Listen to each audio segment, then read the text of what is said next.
T190 Bobcat, and today we have a pretty bad hydraulic leak. I think this one is hard to get. Alright, as you can see over there, I better get more light.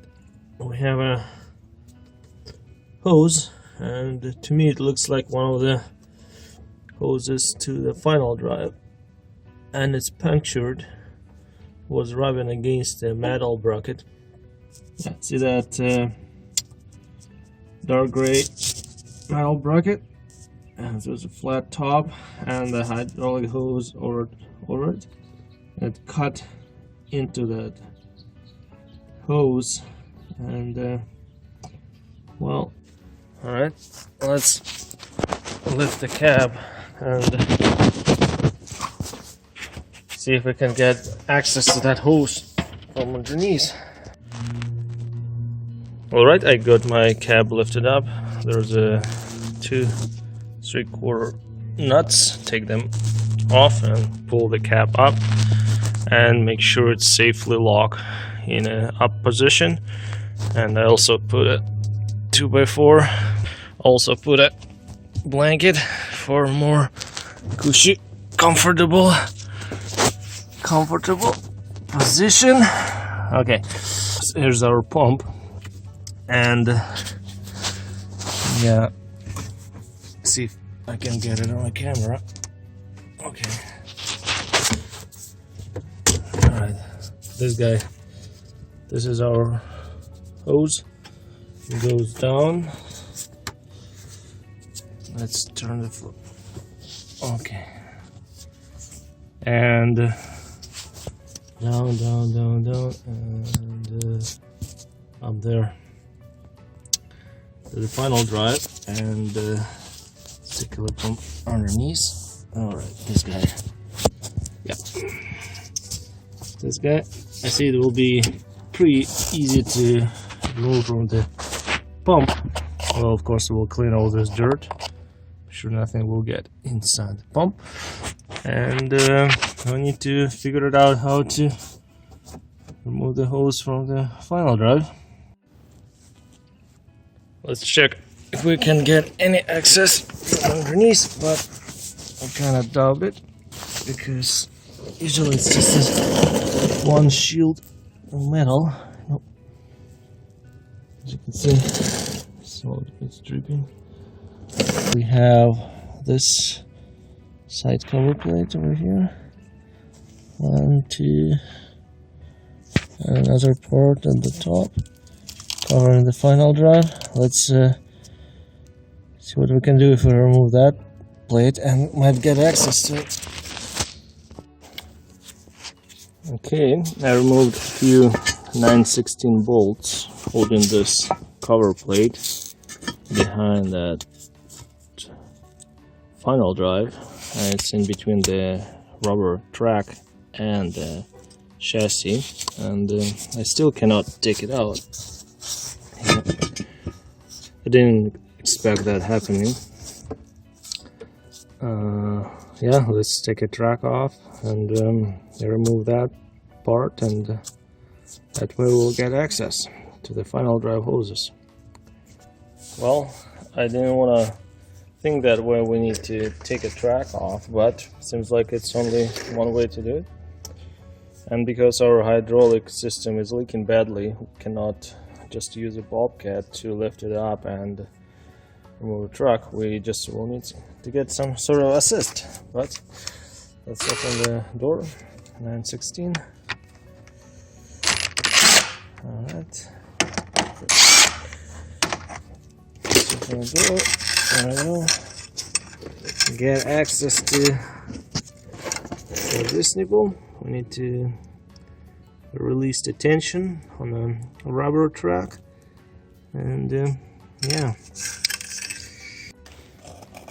we're using 11mm socket. On Bobcats, you have only one grease nipple and a nut. On this one is 2. I'll just crack it upper one. Yeah, remove the upper grease nipple, and the grease is already started coming out. And that's how you release the tension on a truck. I'm going to push the idler in, and that will take care of our tension. I lifted the front and put it on the blocks, and as you can see, there's the grease already started to come out, and yep, we got some tension release, and we still need to lift it back and yeah, get a track out. Okay. Sweet. Okay, we'll just do the blocks underneath. Okay, I made it low down, and yeah, tons of slack. Now we can take a track off onto this guy. Pull the chain out. There we go. Run blocks on both sides. Sweet. Yeah, we have a good slack. And even under its own weight, lots of grease came out. We can slide the truck out of the idler, and yeah,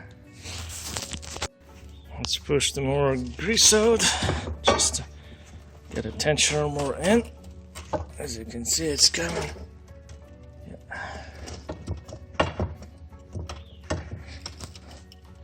Let's push the idler a little bit more in, and we'll make everything easier.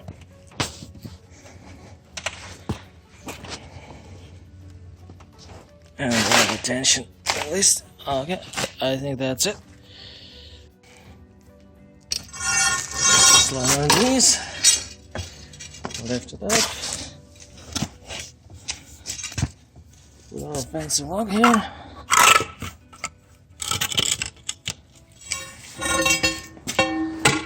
As you can see, we're almost out.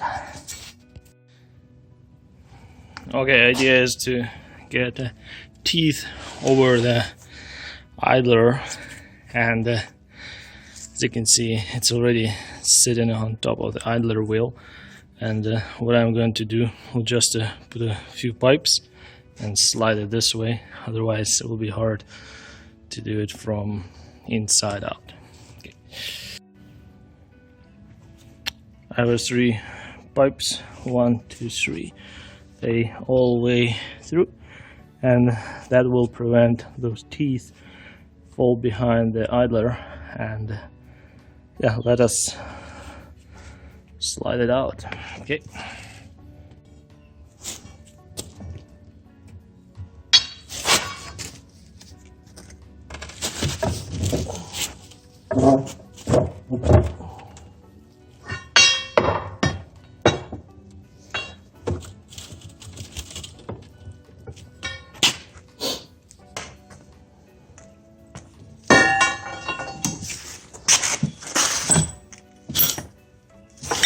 Watch this. There's a million ways to do the same thing, but it works. It only took me 5 minutes. There we go. I will just remove the rest of the truck.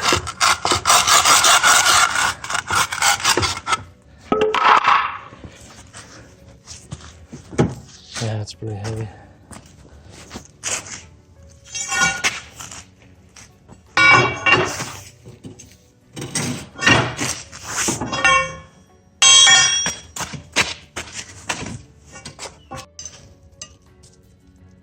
And now the easiest part, we just have to remove the track from the sprocket.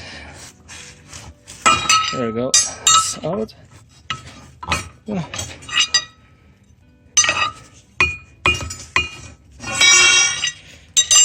She's out completely. Oh, nice. I will leave a truck halfway on the sprocket. I don't want to struggle, try to put it back, align. We have enough room to access the door. Okay, didn't want to go downwards, went upwards. Okay, here we go. There's our bad boys.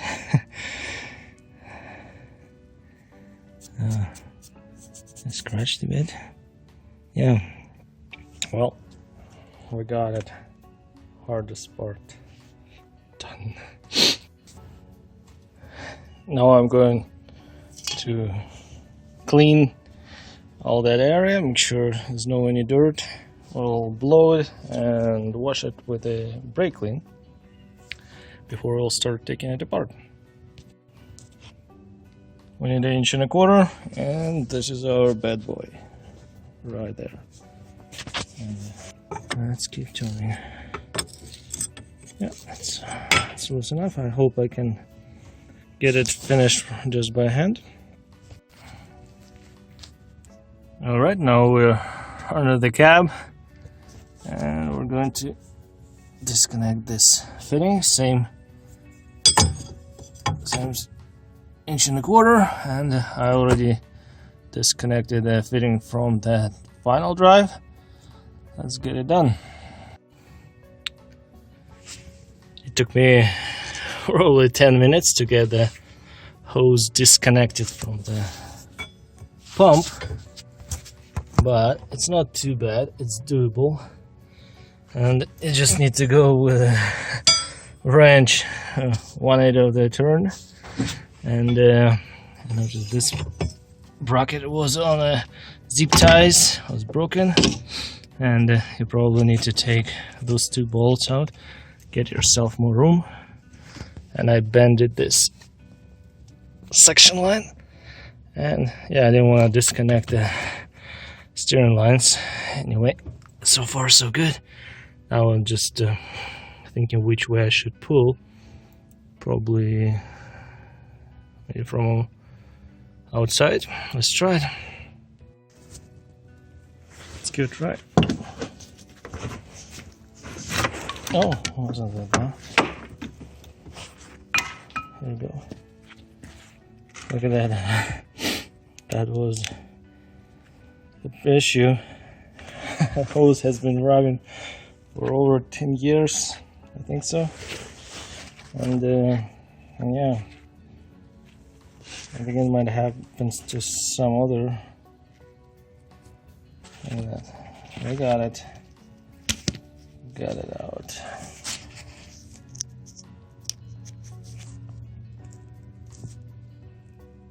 Voila, new hose is made, and I've wrapped the plastic loom, and also I have electrical tape both sides. Make sure one slide and last another 10-15 years, and maybe longer. All right, I have a new hose installed, and before I will put all covers back and the track, I'm going to fill up a hydraulic oil, AW32 I'm using, and check it for leaks. Make sure it doesn't leak. It shouldn't. All tight, all connections are good, and yeah, then if it's all passed, we'll put a cover back, put a track back, and it's good to go. All right, there's a glass for checking the hydraulic oil level. There's a red ball inside, and we lost quite a bit of fluid. We'll fill it up even we're not on a flat level, but we need to see some oil on this glass. And yeah,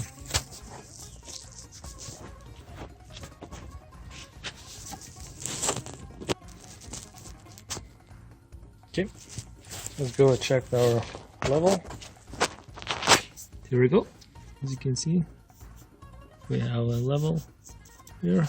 Good for now. No leaks, and good to go. Thank you so much, guys, for watching. Appreciated your time, and if you have any questions, drop them down in the comment section below and subscribe to the channel.